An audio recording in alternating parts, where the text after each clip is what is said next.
बिस्मिल्लाहिर्रहमानिर्रहीम। अस्सलाम वालेकुम डियर स्टूडेंट्स, मेरा नाम है वजीहा और अपनी YouTube channel learn math with fun में आपको खुशामदीद कहती हूँ।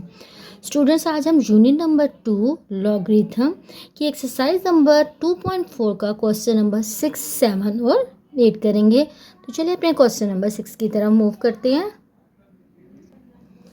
जी स्टूडेंट, ये देखिए, ये क्वेश्चन नंबर 6, 7 और 8 ये हमारे पास वर्ड प्रॉब्लम है।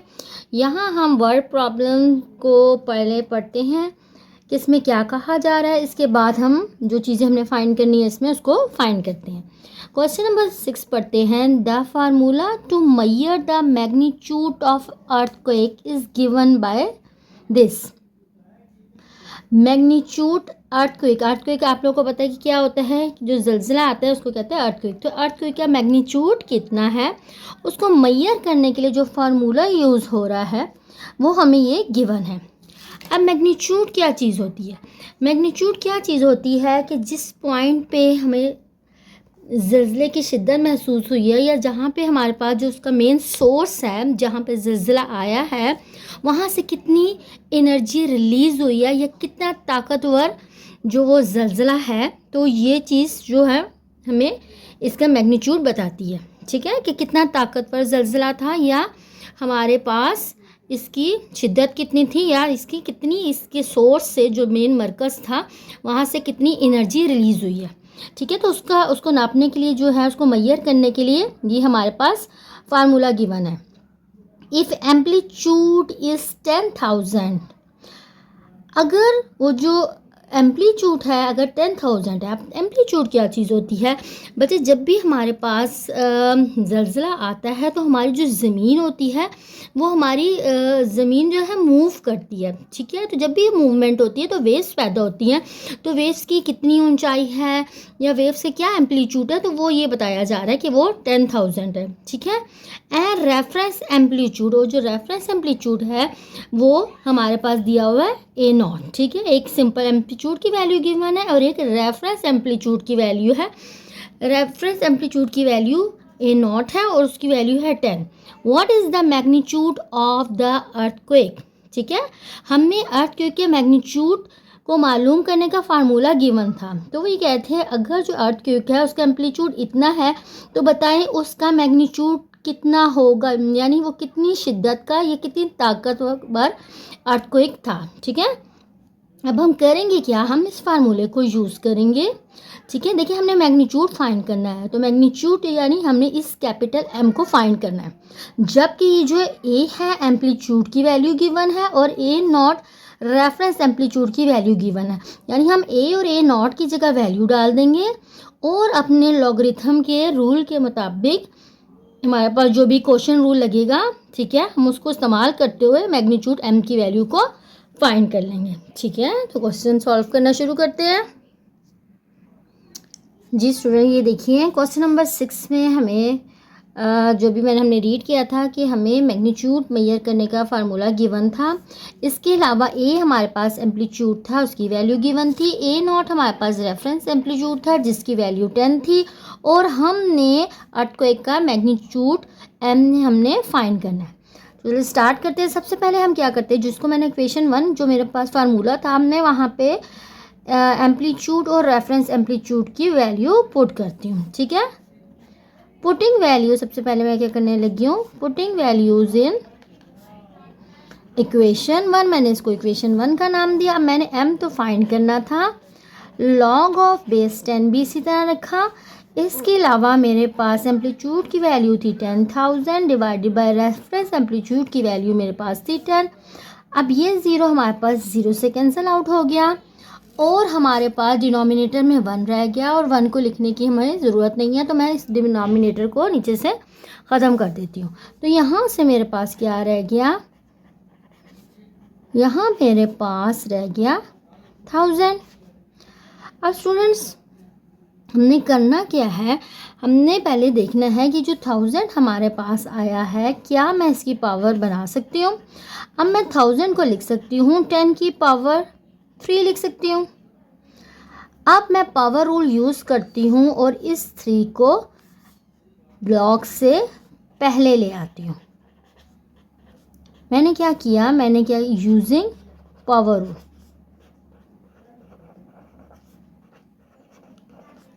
अच्छा, अब जब मैंने पावर रूल यूज़ किया तो हमने अपने पीछे वीडियोस में पढ़ा था कि अगर हमारे पास जिस नंबर का लॉग लिया जाए वो नंबर और उसकी बेस में, लॉग की बेस में जो नंबर है वो दोनों नंबर अगर सेम हो जाए तो उसका आंसर हमारे पास इक्वल्स टू 1 होता है। तो यहाँ से मुझे मैग्नीट्यूड इसका 3 मिल गया। ठीक है स्टूडेंट्स, तो ये मेरे पास मैग्नीट्यूड ऑफ अर्थक्वेक है।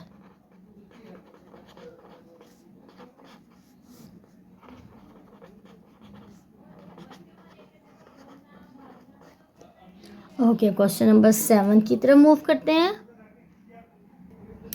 जी, क्वेश्चन नंबर 7 देखते हैं कि इसमें क्या कह रहे हैं। यहाँ देखिए, अब्दुल्ला इन्वेस्टेड रुपीज़। अब्दुल्ला ने जो भी बिजनेस स्टार्ट किया या जो भी उसने स्टार्ट किया उसमें उसने कितना इन्वेस्ट किया है, तो आपको बताया जा रहा है कि वो 1 लाख है। ठीक है, इन अ सेविंग स्कीम, एक किसी सेविंग स्कीम में उसने इतना इन्वेस्ट किया। And gain interest at the rate of 5% per annum. इसका क्या मतलब है कि वो हर साल के बाद उस पर 5% का उसको गेन होता है, यानी उसको प्रॉफिट मिलता है। So the total value of his investment, ठीक है, आफ्टर 10 ईयर्स, यानी उसने जो इन्वेस्टमेंट की है, जो इन्वेस्टर उसने कितनी की है, 1 लाख उसने इन्वेस्टमेंट की है। ठीक है, तो उसने जो उसकी टोटल इन्वेस्टमेंट उसने की थी 30 सालों के बाद, यानी इतने ईयर्स गुजरने के बाद वो इन्वेस्टमेंट की वैल्यू कितनी है, उसको हम कहेंगे कि वो वैल्यू है ₹Y। ठीक है, अब उन्होंने कहा है कि जो सारी स्टेटमेंट इन्होंने अभी बताई है उसको उन्होंने मॉडल कर लिया, यानी एक मॉडल मीन्स कि एक फार्मूले की फॉर्म में या एक इक्वेशन की फॉर्म में उसको लिख दिया। ठीक है, तो वाई क्या आपको बताया गया था कि जितने ईयर्स गुजरने पे उसकी टोटल जितनी इन्वेस्टमेंट हुई है उसको वाई कह रहे हैं। वो किसके इक्वल है, इसकी जो स्टार्टिंग में इन्वेस्टमेंट थी 1 लाख इनटू क्या होता है, जो इसके अलावा क्या चीज़ है कि आपके पास 5% पर ईयर में उसको जो प्रॉफिट गेन हो रहा है वो चीज़ आगे इसको गिवन है, यानी इस पूरी स्टेटमेंट जो हमने दी हुई है उसको इसने मॉडल कर लिया, इस फार्मूले की फॉर्म में उस इक्वेशन को लिख दिया। अब आप देखिए, अब यहाँ से क्या कहा जा रहा है, यहाँ ये बात बताई जा रही है कि टी ग्रेटर देन 0 है। ग्रेटर देन 0 का मतलब है कि टी अगर उसने फर्स्ट ईयर पहले साल क्या होगा तो टी की वैल्यू यहाँ पे 1 है, दूसरे साल टी की वैल्यू 2 हो जाएगी, तीसरे साल गुजरेगा टी की वैल्यू 3 हो जाएगी। तो जैसे जैसे टी की वैल्यू बढ़ती जाएगी ये जो वैल्यू हमारे पास इंक्रीज होती जाएगी, और ये वैल्यू जब हमारे पास इन्वेस्टमेंट की वैल्यू से मल्टीप्लाई होती जाएगी तो ये जो वाई है जिसकी इन्वेस्टमेंट है टोटल उस वो बढ़ती जाएगी। तो जितने जितने ईयर्स गुजरते जाएंगे तो उसकी इन्वेस्टमेंट उतनी उतनी बढ़ती जाएगी। अब क्या कह रहे हैं, फाइंड आफ्टर, आपने मालूम क्या चीज़ करनी है, how many years the investment will be double, कि उसकी टी कितने के टी ईयर्स को शो कर रहा था ना, तो आपने बताना है यानी उस टी को फाइंड करना है, हाउ मैनी ईयर्स। ठीक है, तो कितने साल लगेंगे जब उसकी इन्वेस्टमेंट डबल हो जाएगी। इन्वेस्टमेंट क्या है हमारे पास, कुछ साल गुजरने के बाद इन्वेस्टमेंट को शो किया हुआ है वाई से। ठीक है, तो उन्होंने क्या कहा है कि टी की क्या वैल्यू होगी, टी तो मैंने फाइंड करना है, टी की क्या वैल्यू होगी जब ये इन्वेस्टमेंट जहाँ पे जो वैल्यू है इन्वेस्टमेंट डबल हो जाएगी। यानी वाई की जगह उन्होंने अब क्या बात कर दी है कि इन्वेस्टमेंट डबल कब होगी, यानी वाई की जगह मैं जो इन्वेस्टमेंट का जब डबल करूँगी वो मैं यहाँ पे लिख दूँगी। ठीक है, तो हम अपने क्वेश्चन को स्टार्ट करते हैं, हमने टी को फाइंड करना है। जी, ये देखिए क्वेश्चन नंबर 7 क्या है हमारे पास, मैंने आपको बताया था ये हमारे जो इक्वेशन है उसको मॉडल किया हुआ है, यानी जो भी मेरी स्टेटमेंट की फॉर्म थी उसको इस इक्वेशन की फॉर्म में यहाँ पे लिख दिया है। ठीक है, अच्छा, उसके बाद हमने फाइंड क्या करना था, हमने टी यानी हमारे पास टी फाइंड करना है, यानी हाउ मैनी ईयर्स, टी किसको शो कर रहा है, ईयर्स को शो कर रहा है। ठीक है, तो हमने क्या फाइंड करना है कि कितने ईयर्स होंगे, कितने साल लगेंगे, व्हेन इस इन्वेस्टमेंट विल बी डबल, यानी इन्वेस्टमेंट डबल हो जाएगी। ठीक है। अच्छा, अब मैं क्या करती हूँ अपनी इक्वेशन 1 में मैं क्या हूँ, अच्छा लिखती हूँ यूजिंग इक्वेशन 1। सबसे पहले मैं इक्वेशन 1 को यूज़ करने लगी हूँ। Using equation 1 when investment will be double. Equation 1 को यूज़ करती हूँ और क्या करती हूँ कि मेरे पास इक्वेशन 1 को यूज़ करती हूँ, मैं कहती हूँ कि इन्वेस्टमेंट क्या हो गया है, डबल हो गया है। इन्वेस्टमेंट डबल होने का क्या मतलब है कि अगर हमारे पास उसने इन्वेस्टमेंट 1 लाख की थी तो डबल होने का मतलब क्या है कि अपनी इन्वेस्टमेंट को 2 से मल्टीप्लाई कर देना। डबल होने का मतलब यही है ना। अगर इन्वेस्टमेंट उसकी 1 लाख थी तो इन्वेस्टमेंट को डबल करने का मतलब कि इन्वेस्टमेंट को 2 से मल्टीप्लाई कर देना। तो उन्होंने यही कहा था कि कुछ साल गुजरने के बाद जो टोटल इन्वेस्टमेंट होगी वो वाई होगी। तो वाई की जगह हमने कहा कि डबल इन्वेस्टमेंट हो, तो वाई की जगह हमने डबल इन्वेस्टमेंट को पुट कर दिया। आगे ये वाई की जगह हमारे पास डबल इन्वेस्टमेंट आ गई है। आगे हम इसी तरह 1 लाख इसको लिखते हैं और 1.05 और इस टी को हमने फाइंड आउट करना, ठीक है। अच्छा, अब मैं करती हूँ क्या, अब यहाँ पे देखिए स्टूडेंट्स, ये तो बहुत बड़ी वैल्यू है। हमने अभी इसको क्योंकि लॉ के रूल के मुताबिक हम इनको यूज़ कर रहे हैं, तो हमने करना क्या है, पहले तो मैं इन वैल्यूज़ को अपनी कोशिश करती हूँ कि ज़रा छोटी बना लूँ, उसके बाद मैं उसको लॉग अप्लाई करती हूँ, क्योंकि जब भी हम लॉग अप्लाई करेंगे तो हमारे पास लॉ के टेबल में हम इतनी ग्रेटर वैल्यू, इतनी बड़ी वैल्यू को फाइंड नहीं कर सकते। तो मैं करती क्या हूँ, मैं अपनी वैल्यू को किस तरह से लिख सकती हूँ, मैं इसको लिख सकती हूँ, देखिए 1 2 3 4 5 10⁻5। इसी तरह इस वैल्यू को मैं क्या लिख सकती हूँ, 10⁻5 इंटू 1.05 टी। अब मैं दोनों साइड पे लॉग को अप्लाई करती हूँ, apply log on both sides, ठीक है। दोनों साइड्स पे मैंने लॉग को अप्लाई करना है।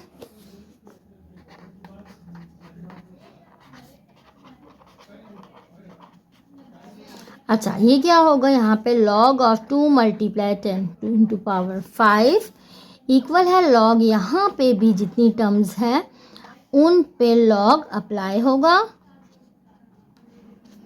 ठीक। अच्छा, यहाँ पे देखें स्टूडेंट्स, प्रोडक्ट हो रहा है, एक टर्म 2 है और एक 10 टू पावर 5 है और सिंगल लॉग अप्लाई हो रहा है। तो जब लॉग इन दोनों टर्म्स पे सेपरेट अप्लाई होगा तो ये प्रोडक्ट है ये एडिशन में चेंज हो जाएगी। तो ये मेरे पास क्या बन जाएगी वैल्यू, मेरे पास बन जाएगी log of 2 plus log of 10 to power 5 equals to, यहाँ पे भी यही चीज़ है, इन दोनों वैल्यूज़ का क्या हो रहा है, प्रोडक्ट हो रहा है। तो यहाँ पे भी सिंगल लॉग जब अप्लाई होगा 10 to power 5 plus log of 1.05 की पावर टी हमारे पास यहाँ पे आ जाएगी। अच्छा, अब मैंने क्या करना है, इससे पहले कि मैं लॉग अप्लाई करूँ, मुझे अपने क्वेश्चंस में पावर नज़र आ रही है, मैं पावर रूल यूज़ करते हुए पावर को लॉग से पहले ले आऊँगी। यहाँ मेरे पास रह जाएगा लॉग ऑफ 2 प्लस यहाँ पावर लॉग से पहले आ जाएगी, क्या बन जाएगा 5 लॉग ऑफ 10 इक्वल्स टू, यहाँ पे भी हमारे पास 5 स्टार्ट में आ जाएगा, लॉग ऑफ 10 हमारे पास रह जाएगा प्लस यहाँ से पावर में टी था तो टी लॉग से पहले आ जाएगा 1.05 आ गया। अच्छा, यहाँ पे अब हमने करना क्या है स्टूडेंट्स, यहाँ पे हमने लॉग ऑफ 2 को देखना है अपने टेबल में, ठीक है। अच्छा स्टूडेंट्स, सर यहाँ पे देखिए, अब मैं यहाँ पे लॉग ऑफ 2 की वैल्यू फाइंड करती हूँ। सबसे पहले मैंने क्या फाइंड करना है, इसका कैरेक्टरिस्टिक, फिर मैंने फाइंड करना है इसका मैंटीसा। अब कैरेक्टरिस्टिक क्या होता है कि आपके क्वेश्चन में जहाँ पे भी डेसिमल आ रहा है उस लेफ़्ट साइड पे आपने जितने डिजिट्स होते हैं उसको काउंट कर लेना होता है। अब मैं सपोज करती हूँ मेरे डेसिमल यहाँ कहीं है तो इससे लेफ़्ट साइड पे एक ही डिजिट है, ठीक है। उस डिजिट में से हमने 1 को माइनस करना होता है, तो मुझे कैरेक्टरिस्टिक क्या मिल गया, 0 मिल गया। देन मैंने क्या करना है, अपने लॉ के टेबल में 2 को देखना है, जबकि लॉ के टेबल हमारा स्टार्ट ही 2 डिजिट से होता है। इट्स मीन कि मैं 2 के आगे क्या लगा दूंगी, 0 लगा दूंगी, तभी 20 बनेगा, 2 डिजिट्स बनेंगे। तो मैं यहाँ से 20 को देखूंगी अपने लॉ के टेबल के अंदर कि 20 को देखने से मेरे पास क्या वैल्यू बनती है। तो ये देखिए मैंने स्टूडेंट्स 20 को देखा 0 में, ठीक है, क्योंकि मेरे पास 2 था ना, 2 तो हमारे पास लॉग के टेबल में कहीं एग्जिस्ट करता ही नहीं है। ये देखिए वो तो 10 से स्टार्ट होते हैं। तो मैंने 2 डिजिट्स बनाने के लिए 2 के साथ एक 0 लगा दिया, तो ये वैल्यू बन गई 20। अब 20 को मैं किस में देखूंगी, तो मैं अगेन एक और 0 लगाऊंगी। तो मैं कहती हूँ मैंने 20 को देखा 0 में, तो मुझे क्या वैल्यू मिल गई 3010। 3010। अब जब मैं इन दोनों को कंबाइन करके लिखती हूँ कैरेक्टरिस्टिक और मेंटिसा को, तो ये मेरे पास आंसर बन जाता है log ऑफ 2 का, ठीक है। अच्छा, अब मैं यहाँ पे वैल्यू डालती हूँ। log ऑफ 2 की मुझे वैल्यू मिली 0.3010 प्लस 5। अब यहाँ पे देखिए ये क्या है, log ऑफ 10 इंटू बेस 10। हमने पिछली वीडियोस में पढ़ा था, या इससे पहले जो पिछले लेसन थे उसमें हमने पढ़ा था कि जब भी किसी टर्म की लॉ की बेस गिवन ना हो, इट्स मीन कि उसकी बेस क्या हमारे पास होती है, 10 ही होती है। अब देखिए अगर जिस नंबर का लॉग लिया जा रहा है वो नंबर और उसकी बेस अगर सेम हो जाए तो वो पूरी कंप्लीट चीज़ आंसर क्या देती है, 1। अच्छा, नेक्स्ट स्टेप में मैं इसको यहाँ पे 1 लिख दूंगी। यहाँ पे भी मैं इसी तरह कर सकती हूँ। यहाँ पे भी क्योंकि 10 था और यहाँ पे भी लॉग की कोई बेस नहीं थी, तो इट्स मीन इसकी बेस भी क्या है, हमारे पास 10 है। अगेन लॉग और बेसिस सेम है, तो इस कंप्लीट आंसर इसका भी हमारे पास बन जाएगा 1 प्लस t। यहाँ पे हम इस वैल्यू को फाइंड करते हैं लॉग, ठीक है।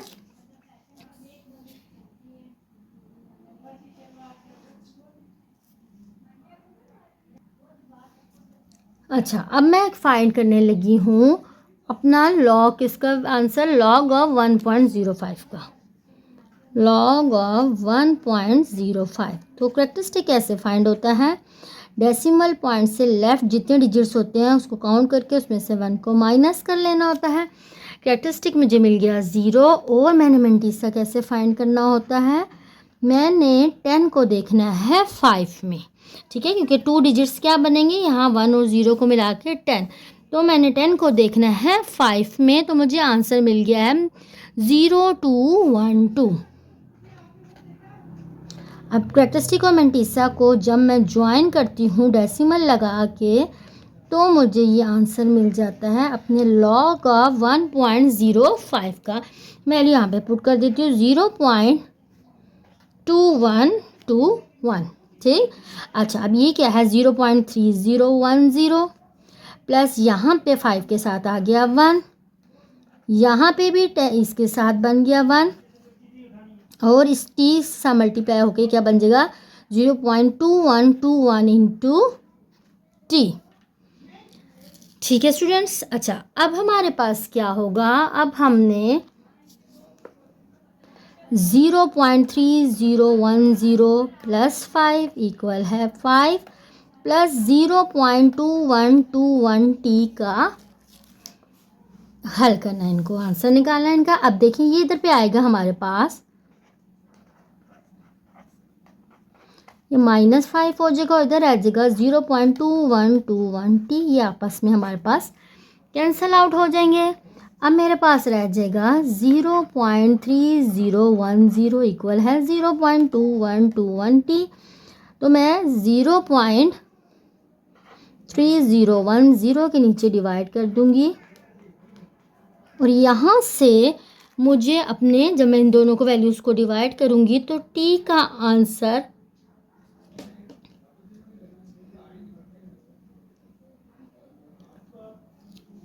अच्छा स्टूडेंट्स, यहाँ पे एक मिस्टेक हो रही है, देखिए ये 0 यहाँ पे भी था, सॉरी। तो यहाँ पे ये हमारे पास 0 यहाँ पे आ रहा है, इससे पहले 0.02 यहाँ पे भी और यहाँ पे भी, ठीक है। जब हम इन दोनों को अब डिवाइड करेंगे तो हमें यहाँ से आंसर मिल जाएगा 14। तो इट्स मीन कि हमारे पास 14 ईयर्स लगेंगे, तो उसकी इन्वेस्टमेंट जो होगी वो डबल हो जाएगी, ठीक है स्टूडेंट्स। क्वेश्चन नंबर 8 पढ़ते हैं।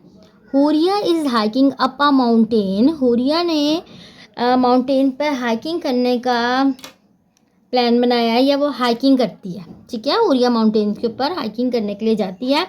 Where the temperature T, temperature को किससे डिनोट कर रहे हैं, टी से, डिक्रीज बाय 3%, ठीक है, for every 100 metres gain in altitude. Altitude किसको कहते हैं, ऊंचाई को, ठीक है।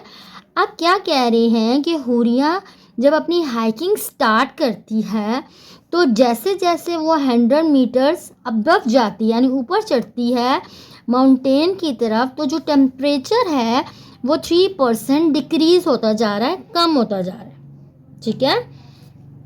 तो ये हमारे पास इसकी स्टेटमेंट गिवन है, ठीक है। आगे क्या कह रहे हैं, the initial temperature T I, initial temperature यानी स्टार्टिंग का टेम्परेचर क्या है उसका, ठीक है, उसको टी आई, इनिशियल हमेशा स्टार्टिंग टेम्परेचर के बारे में बात की जाती है, उसको टी आई से डिनोट किया जा रहा है और वो कितने दिया हुआ है, 20 डिग्री सेंटीग्रेड दिया जा रहा है, ठीक है।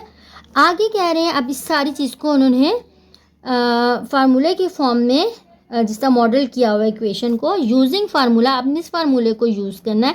अब आप देखिए टी क्या है, टेम्परेचर है, टी आई है इनिशियल टेम्परेचर, और यहाँ पे देखिए उन्होंने जो 3% था उन्होंने कहा था उसको 3% लिखे या फैक्टर ऑफ 0.97 वो लिखें।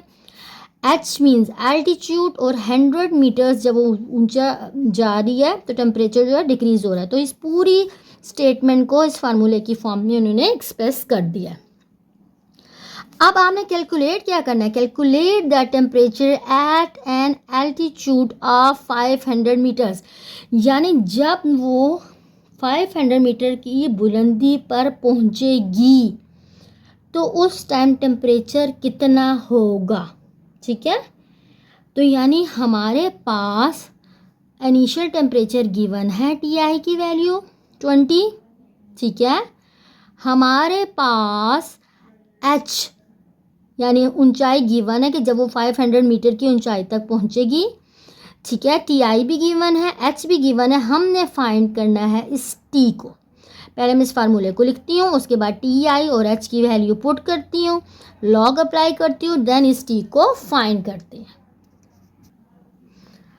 जी स्टूडेंट्स, ये देखिए मॉडल इक्वेशन लिखी हुई है यहाँ पे। टी आई इनिशियल टेम्परेचर हमें दिया हुआ है 20 सेंटीग्रेड, हमने हाइट 500 मीटर की हाइट पे जब वो पहुँचती है तो हमने कितना टेम्परेचर होगा हमने उसको फाइंड करना है, ठीक है। अच्छा, सबसे पहले तो मैं इक्वेशन 1 में वैल्यूज पुट करती हूँ।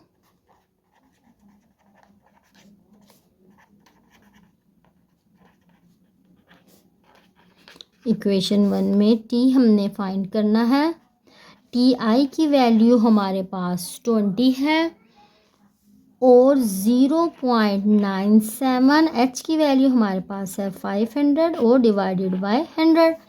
यहाँ से 100 बन जाए 100 5,000 कटिंग हो जाएगी, तो यहाँ से टी हमारे पास 20 मल्टीप्लाई 0.97 की पावर में आपके पास आ जाता है 5। अच्छा, अब मैं अप्लाई करती हूँ लॉग को बोथ साइड पे।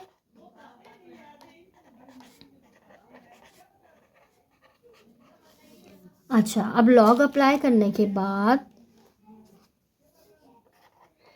हमारे पास हमारी टर्म्स कुछ इस तरह से बन रही हैं। अच्छा, अब देखिए यहाँ पे हमने लॉग का रूल अप्लाई करना है। हमारे पास कितनी टर्म्स हैं, 1 2 टर्म्स हैं। जब दोनों टर्म्स पे सेपरेट लॉग अप्लाई होगा तो प्रोडक्ट हमारे पास एडिशन में चेंज हो जाएगी। क्या बन जाएगा, log of 20 plus log of 0.97 to power 5। अब मैं पावर रूल को यूज़ करूँगी और 5 को पहले ले आऊँगी।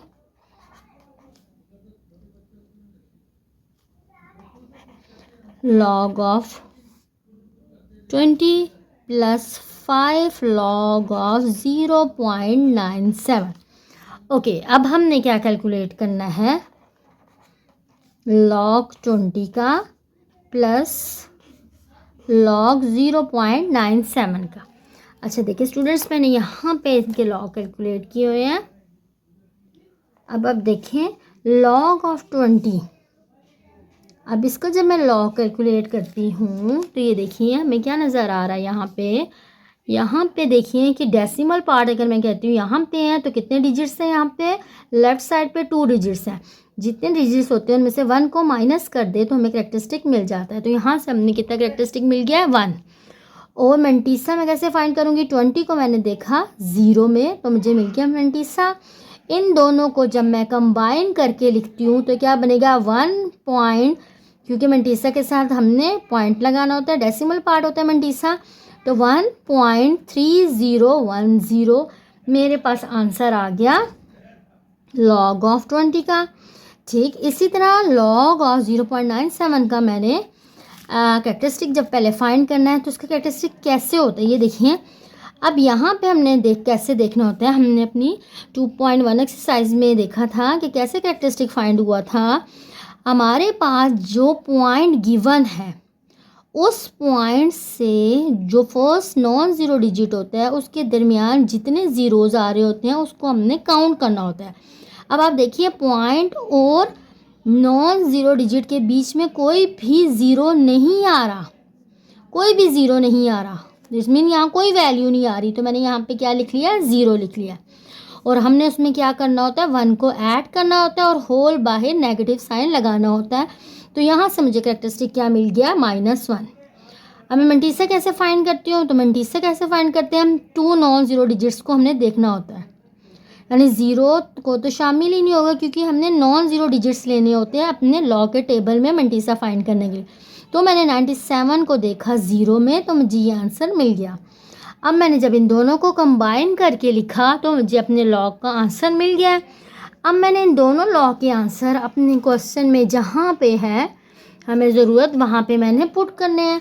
लॉग ऑफ 20 का मुझे आंसर फाइंड हुआ 1.3010, जबकि 5 एज इट इज़ है। लॉग ऑफ 0.97 का आंसर मुझे मिला है -1.9868।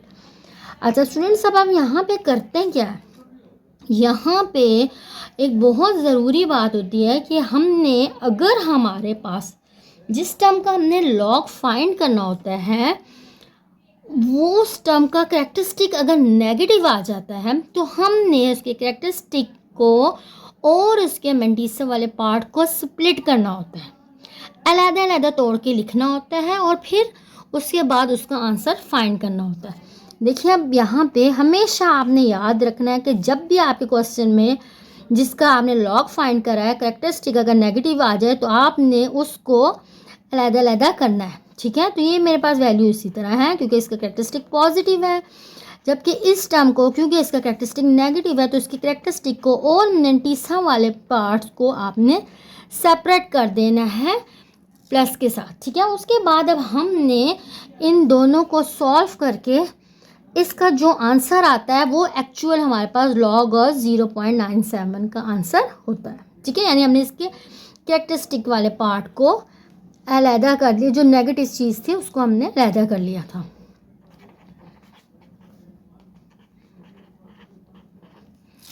अच्छा ये 5 हमारे पास एज इट इज़ आ जाएगा और यहाँ से इन दोनों को जब सॉल्व किया 0.0132 हमारे पास इसका आंसर आ गया। अब मैंने इनकी पहले 5 को इससे मल्टीप्लाई करना है और साथ ही मैंने इनकी ब्रैकेट्स को ओपन कर देना है। यहाँ से मुझे इसका लॉग ऑफ टी आ जाएगा 1.3010। अब देखिए जब मैं 5 को इस टर्म से मल्टीप्लाई करूँगी ब्रैकेट हमारे पास ओपन होगी तो ये प्लस माइनस माइनस साइन आ जाएगा और 5 को इससे मल्टीप्लाई करेंगे तो हमें आंसर मिल जाएगा 0.066, ठीक। अब मैं इसको 1.3010 में से माइनस कर रही हूँ 0.066 को, तो मुझे आंसर मिलेगा इसका 1.235। अच्छा अब यहाँ पे मुझे आंसर मिला है लॉग ऑफ टी का, जबकि मैंने फाइंड करना है सिर्फ टी टेम्परेचर मैंने फाइंड करना है, मुझे लॉग की तो ज़रूरत है ही नहीं, मुझे तो लॉग फाइंड नहीं करना, मुझे तो फाइंड करना है टी। तो मैंने लॉग को ख़त्म करने के लिए क्या चीज़ अप्लाई करनी होता है, इसका इन्वर्स जो कि होता है एंटी लॉग। क्योंकि इनवर्स एंटी लॉग और लॉग एक दूसरे को कैंसिल आउट करेंगे तो हमने टी फाइंड होगा। ठीक है स्टूडेंट्स, मैं क्या करूँगी, दोनों साइड पे एंटी लॉग अप्लाई करने लगी हूँ। एंटी लॉग मैंने अप्लाई किया लॉग ऑफ टी पर भी, और एंटी लॉग मैंने अप्लाई किया 1.235 पे भी। ठीक है स्टूडेंट्स, अब हमारे पास एंटी लॉग ने लॉग को कैंसिल कर दिया और यहाँ से मैंने इसका एंटी लॉग का आंसर निकालना है।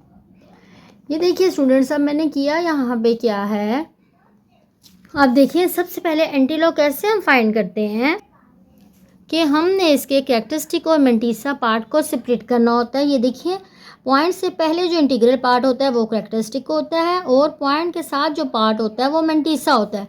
मैंने अपने क्वेश्चन से कैरेक्टरिस्टिक और मेंटिसा सिलेक्ट कर ली है। अब मैंने जो मेंटिसा की वैल्यू होती है इसको एंटी लॉग के टेबल में देखना होता है और इस डेसिमल के साथ से 2 वैल्यूज़ हमने लेनी होती है। यानी मैं 0.23 को देखूंगी 5 में एंटी लॉग के टेबल में, तो मुझे वैल्यू मिल गई 1718। ठीक है, अब मैंने करना क्या है, अब मैंने पॉइंट लगाना है अपनी इस वैल्यू में कैरेक्टरिस्टिक को देखते हुए। अब हमने सबसे पहले अपनी वैल्यू में रेफरेंस पॉइंट देखना होता है कहाँ पे है। फर्स्ट डिजिट को छोड़ के फर्स्ट डिजिट से आगे हमारे पास रेफरेंस पॉइंट होता है। देखिए जहाँ मेरी मार्कर की निब है ये आपका रेफरेंस पॉइंट है 107 के बीच में। अगर ये रेफरेंस पॉइंट है तो रेफरेंस पॉइंट को चूज़ करने के बाद जितनी कैरेक्टरिस्टिक की वैल्यू आती है उतनी हमने आगे राइट साइड पे मूव करना होता है। रेफरेंस पॉइंट से आगे मैंने कितना मूव करना है, 1 डिजिट आगे मूव करना है क्योंकि कैरेक्टरिस्टिक 1 है। ये रेफरेंस पॉइंट था, यहाँ से मैंने 1 डिजिट मूव किया तो यहाँ मेरे पास पॉइंट होगा 1718। ठीक है, तो ये मेरे पास वैल्यू आ गई है टेम्परेचर की। ठीक है, at temperature at an altitude of 500 metre, यानी जब हम वो 500 मीटर की बुलंदी पर पहुंचेगी तो उसका टेम्परेचर इतना होगा। तो स्टूडेंट्स हमारे पास 2.4 कंप्लीट हो चुकी है। मेरा आज का लेसन आपको समझ आया हो तो मेरे चैनल को लाइक और सब्सक्राइब ज़रूर कीजिएगा। अल्लाह हाफिज़।